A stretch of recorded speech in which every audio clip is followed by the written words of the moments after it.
अब खबर बिहार से। बिहार लोक सेवा आयोग की 17वीं प्रारंभिक परीक्षा का आयोजन किया गया और इस दौरान खूब बवाल भी मचा। 950 केंद्रों पर परीक्षा का आयोजन किया गया था और इस दौरान जो परीक्षार्थी आए थे, जो बच्चे एग्जाम देने के लिए आए थे, उनकी तरफ से कहा जा रहा है कि पेपर लीक हुआ है। पूरी खबर आपको इस रिपोर्ट के जरिए बताते हैं।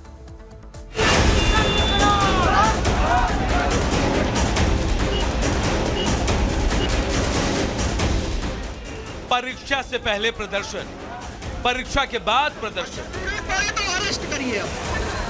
बिहार की राजधानी पटना की ये दो तस्वीरें बताने के लिए काफी हैं कि बिहार पब्लिक सर्विस कमीशन का हमेशा ही विवादों से नाता रहा है।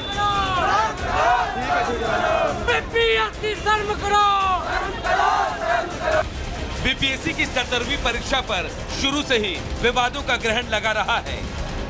परीक्षा से पहले बीपीएससी की मनमानी के विरोध में छात्रों ने उग्र प्रदर्शन किया और अब परीक्षा के बाद पेपर लीक की खबरों के बीच छात्रों ने फिर से आयोग के खिलाफ मोर्चा खोल दिया है।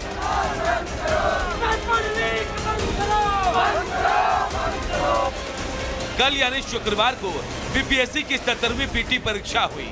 परीक्षा में प्रश्न पत्र को लेकर छात्रों ने जमकर बवाल काटा।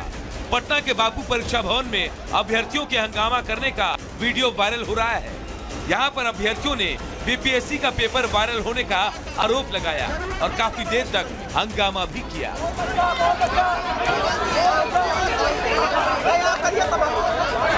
बताया जा रहा है कि हंगामा बीपीएससी की 17वीं पीटी की परीक्षा के दौरान शुरू हो गया। परीक्षा के दौरान ही अभ्यर्थी क्वेश्चन पेपर और ओएमआर सीट को लेकर बाहर आ गए और प्रदर्शन करने लगे। छात्रों ने परीक्षा में गड़बड़ी का आरोप भी लगाया। ये बीपीएससी की परीक्षा एक बार फिर से लीक हो गई है। यहाँ पे बापू सभागार में, बापू परीक्षा परिसर में दो प्रकार का घटना हुआ है। एक घटना हुआ है कि पेपर लीक का अफवाह पता चल गया इस सबको, तो ये सब हल्ला स्टार्ट किया। स्टूडेंट सब पता चल गया इस सबको कहीं से कि पेपर लीक है।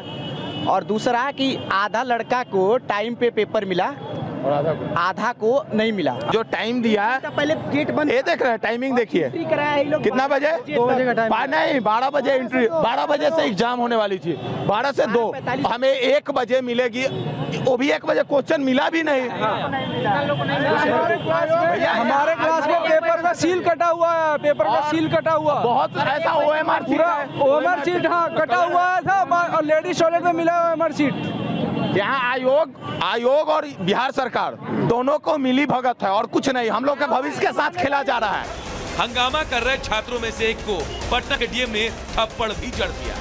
जानकारी के मुताबिक बीपीएससी परीक्षार्थियों के हंगामा करने पर स्थिति को संभालने के लिए डीएम चंद्रशेखर सिंह पटना एसएसपी के साथ पहुंचे थे। अधिकारियों की ओर से छात्रों को समझाया जा रहा था।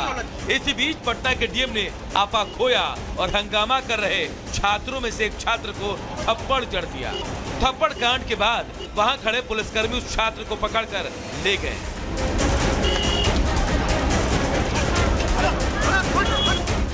छात्रों के पेपर लीक के आरोप पर आयोग ने साफ कर दिया है कि पेपर लीक के आरोप झूठे हैं और दोबारा परीक्षा नहीं कराई जाएगी।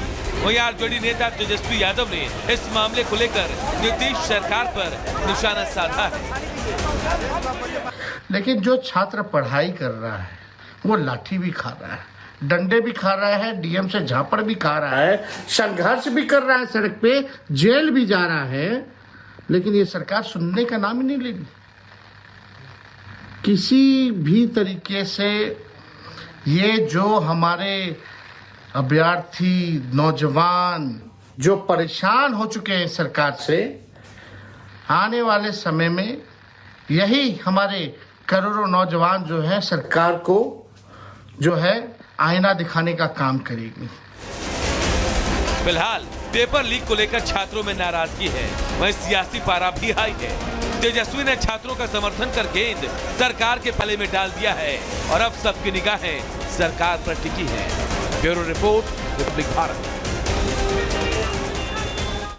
और अब बात करेंगे पाकिस्तान की। बिना खेले ही पाकिस्तान हार गया है। ऐसा इसलिए कह रहे हैं क्योंकि आईसीसी टूर्नामेंट चैंपियंस ट्रॉफी जो कि पाकिस्तान में होने वाली थी, उसके लिए पीसीबी किसी भी तरीके से तैयार नहीं था कि उसे हाइब्रिड मोड में शिफ्ट किया जाए। लेकिन सिक्योरिटी रीजन की वजह से अब हाइब्रिड मोड में मैच खेला जाएगा, जिसमें दुबई में मैच होंगे और भारत अपने सारे मैच दुबई में ही खेलने वाला है। दूसरी तरफ पाकिस्तान का कहना था पीसीबी बोर्ड का कि अगर भारतीय टीम नहीं आती है तो उन्हें इसके लिए मुआवजा दिया जाए, जिससे आईसीसी ने इनकार कर दिया है। अब जो हाइब्रिड मोड में मैच होंगे वो कैसे कैसे खेले जाएंगे पाकिस्तान और दुबई में, इस रिपोर्ट में देखिए।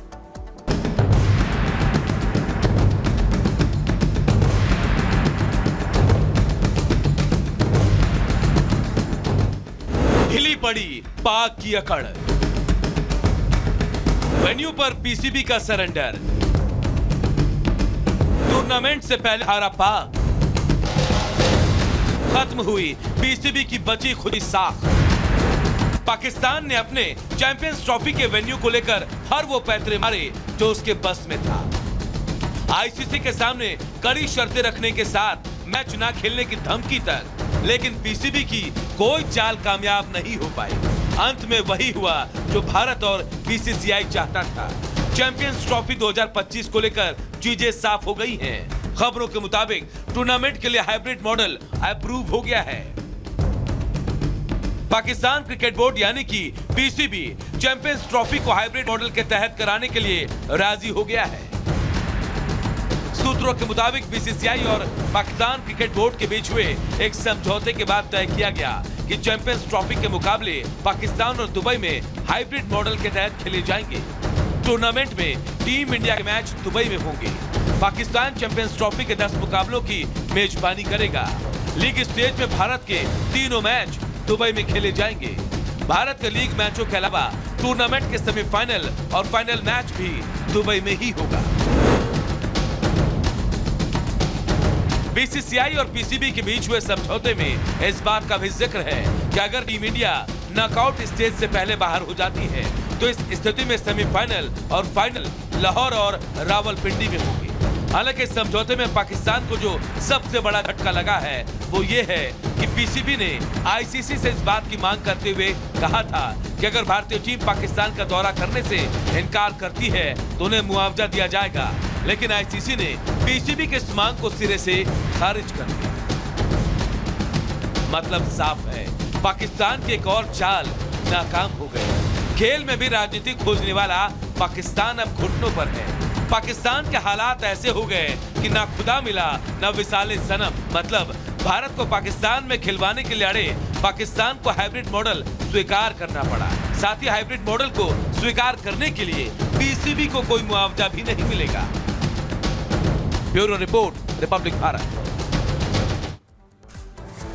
और अब अगली खबर आपको हरियाणा से बताते हैं, जहां पर भिवानी की एक फैक्ट्री में भीषण आग लग गई। आग इतनी विकराल और भयंकर थी कि आसमान में काले धुएं का गुबार दिख रहा था। पूरी खबर इस 1 मिनट की रिपोर्ट में। आग की ऊंची ऊंची लपटें, आसमान में फैलता धुएं का गुबार।